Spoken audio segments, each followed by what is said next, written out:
Как выглядел Таджикистан на старой немецкой карте? 1881 год. Мы находим территорию современного Таджикистана. Вот Памир отображается. Вот он, Афганистан.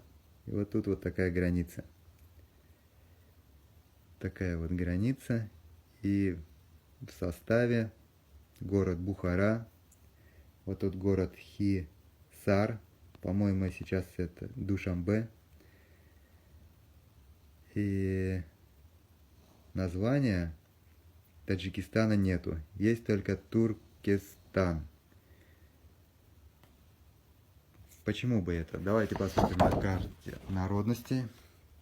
Карте народностей вот на этой территории проживают, где Бухара, так вот, Памир, Кашгар,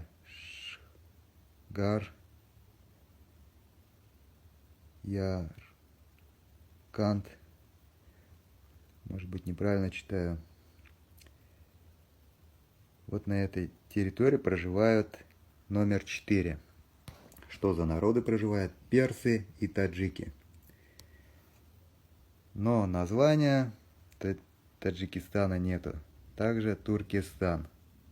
Наверное, Туркестан. Вот туркмены тут по соседству жили. Вот они, туркмены. Вот номер 36. Это тогда объединенные киргизы и туркмены.